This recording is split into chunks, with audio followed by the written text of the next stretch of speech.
What's up, everybody? It's Alex from Heavy New York. We are at Elsewhere in Brooklyn today, and today we are here with Yvette of Covet. Thank you so much for your Hey, time. thank you for having me. Yeah, it's so great to have you here. It's a sold-out show on the roof tonight. It's going to be the sunburn of a lifetime, and Oh. yeah, it's going Is to it still light out? Oh, it's super light Oh out. no. No, it's actually awesome, though, with the sunset behind the stage and the skyline. It's beautiful. Mood, big mood. Yeah. But I really enjoyed Efflorus, your latest record. What I was curious is, I thought that this record had a great flow to it. It had like a lot of different vibes throughout it. In terms of your guitar playing, are you improvising your guitar style, or is there like a theoretical element where you're like, okay, I need to work off of this scale and this chord progression or something like that? I would say my writing process is improvisational in that I sing it and I play it, and whatever happens in the moment happens and I go with it. But when it comes down to locking down a song and locking down the structure and what I'm doing, it's I wouldn't call it theoretical because I at no point do I use theory. Like I use my ear for everything and I feel and I hear everything. So I'd say that I just like kind of commit to an idea and then I just lock it down to muscle memory and that becomes a song. Very interesting. I've noticed because you have a song like Gleam, which is like 3 minutes long, but then a song like Falker, which is like I think like 7.5 minutes long or something like Yeah. that. How do you know when like a song is finished? I usually, when it does what it's supposed to do, like I'm really fascinated with an art like minimalism. The whole point of that is to try to capture like a subject matter using like the least amount of information. I wouldn't call my music minimalist by any means, but like I say, I finish a song when it like tells the story I wanted to tell, and yeah, I think like I could sit with a song and over embellish it all day, but usually any kind of like space I have left, I color in with pedals and effects and stuff like that. Now, you mentioned that your guitar soloing is very improvisational. Does David and Forrest sometimes come up with like a rhythm and that helps maybe make it a little bit easier to know where to start, or does it mainly start off with you like alone with your instrument? For most cases, it starts off with me. Just I write everything. I write the song and like the skeleton of it, and then I start out with a riff. Then I by myself, I come up with the song, and then I bring it to the band, and then they lay down beats over it. Okay. So I kind of define the rhythm. But then they also do stuff where they like throw off the rhythm. Like Forrest will play like polyrhythmic stuff over it, or like he'll play like. For instance, there's some stuff where I do like 5, but he'll play 4 over it, and it'll kind of throw off the groove a bit. So I say that like the song is established, but rhythmically, they kind of go in and change up things as they wish. Interesting. Now, you just recently collaborated with The Archaeologist. I told you that I really enjoyed that song you Kyle's did. Kyle's a great person. Yep. He's a really talented guy. Yeah. When you're collaborating with a different artist outside of your own band, do you sometimes maybe have to adjust your guitar style to sort of fit what they do, or does the band want you to completely bring your own mix to the song? I feel like when you commission an artist to do something, usually you're looking for them to add their style to it. Otherwise, why not just do it yourself? So I think I try to put my voice on it, but it's also a really amazing challenge to try to write over many different styles, because I want something ultimately that serves their music and complements them. I'm not there to serve myself. I'm there to like serve their music.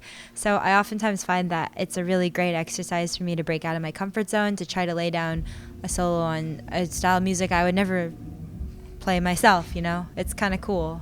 Yeah, absolutely. And kind of going back to the whole improv thing, I mean, does it completely happen naturally, or is there does like maybe like the setting that you're in or an emotional state maybe kind of like help determine what could come from your instrument? Definitely emotional state. I find that I don't write as well when I'm really sad, so I try to do everything to avoid being sad. When I'm feeling happy and stuff, that's when I feel the most driven and determined to write. I think like emotions, really positive emotions, influence me the most. Like, I named the band Covet because I wanted it to mean, that word means like wanting something, longing for something. So I want all the music to kind of have that like longing and that like emotional quality to it, where it's like you just feel something when you listen to it. So that's really important to me. So when I'm writing, usually I'm in that state of mind. Even when I'm performing, I try to feel what I'm playing, and hopefully that feeling will enhance the music and translate to what people see. Okay. I've noticed it seems like guitar soloing almost has like the same purpose as what like a vocalist or lyrics do Yeah. in terms of conveying a melody or an emotion. I feel like your guitar is almost kind of like also taking the place of vocals, and I know that you sing a little bit too, but it does maybe like when you sing like there's a certain sort of emotional aspect or a certain technical element that you apply to both vocals and guitar. Yeah, I say that um, all the melodies I have, I want to suit the music. I want to like emphasize what mood the music's supposed to be. A lot of people do say like what I play. I'm like the vocalist in the band with my guitar though. Like I'm writing vocal lines and like lead lines.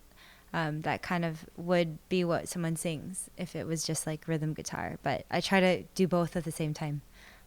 Very interesting. And I'd imagine like when you like are working with guitar effects, I mean you have a great gear setup and everything. Does the guitar effects help you, do you use the guitar effects to add more to the song, or does it just come naturally like you instantly know what effects you want to use?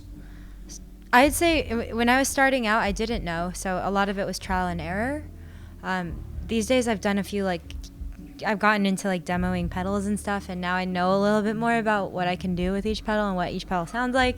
So when I write a song, I tend actually side effect of writing with pedals in mind is that I've actually toned down the technicality because some pedals don't shine when it's too notey, and in order to really show off what the pedal does, like you have to like lay low and have some space. So I've been including more space in my playing just so that I can like really let certain reverbs and delays shine. And yeah, when I'm writing, I kind of view the song as like a black and white drawing, and then pedals are like the colors that I put on the drawing to enhance certain sections. I correlate a lot of stuff to visual art that I do because I'm primarily a visual artist. So am I. Yeah, awesome. Yeah, it's the two are very related for me. So when I'm drawing with melodies, it's like sometimes, man, like this section needs like a nice chorus or something to like really fill it out and make it watery, you know. Yeah. Well, it's great that you have multiple mediums that you that result in an experience that you share with somebody. Like, is there? You kind of mentioned that there are very similar, but is there anything that kind of separates the two, or does the visual art influence the music, or vice versa? I would say the two are separate in my brain. Like, I think I use different parts of my brain when doing them. Like, actually, I think I'm more of a analytical, logical, visual person. Like, I'm very more calculated in what I do, but with music, it's more like free form, and I'm like, I do care about accuracy, but when I'm like playing around, I'm just like messing around, and like I don't really have structure yet, and structure happens out of nothing. Yeah, absolutely. But I think when I do drawing and visual art, like the structure is there from the beginning. Yeah, definitely.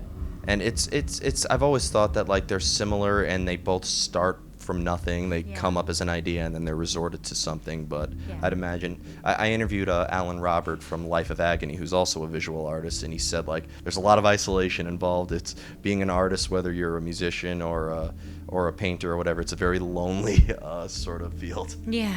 But hey, it makes it less lonely if you make a lot of friends from touring and play with a band. Yeah, exactly. Yeah. And I have two more questions for you. Go for it. Yeah. One thing I've noticed is this is like my fourth or fifth time seeing Covet live. Yeah, I think the first time I saw was on the Polyphia tour. I think that was 3 years ago. Wow. Yeah, I'm old, but That's okay. Yeah, me too. but seeing you live is a completely different experience than listening to the album. I think listening to the album is absolutely peaceful and a joy to listen to, and then just seeing you live and how you bring this music live is just a great experience. Do you try to execute the material exactly how people are hearing it on the album, or do you like to intentionally make the live presence a little bit different? I want it to be better. I think I love our recordings, but I think our live show is a little bit better because it's just raw and a cool. Like I always appreciate stuff that's not like super produced, and like there is like error or there is like some happy accident that happens, like feedback we get from our amps. Sometimes we never know what's going to happen in between songs. Like we have these transitions that are kind of nebulous. There is this like kind of like raw, vulnerable element of live performance that I think you don't get when you listen to an album. When you listen to an album, you get the same thing every single time. But when you go to a live show, there's room for like human error. There's things that happen with gear interacting with the venue environment. Some venues are more bassy. Some venues have like really resonant walls, and it's just like everything sounds like washed out a little bit, or like kind of like more muddy. Like, I don't know. There's just like, it's just different. It's cool. And also being a performer is a completely different art form than a recording Absolutely. artist. Like, one thing I think lately I've learned how to be more of a performer, because naturally I'm more of like a writer. I'm like a recluse. I like sit in my house and I just write and I go record. Like, to me that's really easy. But I think performing has been always kind of scary for me, because I'm just like, I don't move enough. This looks stupid. But recently, I think you're there to entertain people and put on a show that gives people a visual that matches what they're hearing. So I've learned a lot of new ways to be more engaging with the crowd and talk, all of that. Well, I've never seen like a show with as diverse of a reaction. You have people just sometimes looking at your guitar like, how the hell does she do that? You have people who are dancing. I saw a couple crowd surfers, and that Halloween show. That was fun. It was with Polyphia, I think, or the Contortionist. I forgot which. I think it's Polyphia. Yeah, Polyphia, and like that, and on top of that, having costumes involved, that was quite. Yeah, that's fun. Playing with a wig. Never again. Oh, that was pretty fun. Yeah, it's funny. Yeah. Oh, this one should be fun. We actually started doing a projector show in the back, but we can't hang it up here, so you're not going to see that tonight, unfortunately. To have the skyline in the background, I think it tops that, and I think it's a full moon tonight too. So if we get that, like, right, Howl will be perfect. Yeah, exactly. And the final question I want to ask you is, Covet has toured with so many different types of bands, like Polyphia. I think there's a lot of crossover in that fan base, but you, like, just this year you did a couple dates with Periphery and Dance Gavin Dance, and I think 1,000 Below was on that.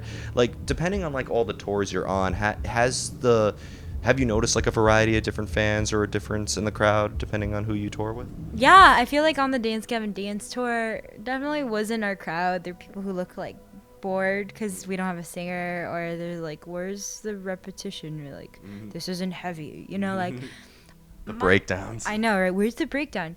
I think it's important to listen to a wide variety of music, and I kind of enjoy being the outliner on a lineup, because being the oddball, because there's not really much pressure. You already know you're different, so you might as well just own being different, and they won't forget you. Yeah, and then worst case scenario, people don't like you. That's fine. You didn't disappoint your fans.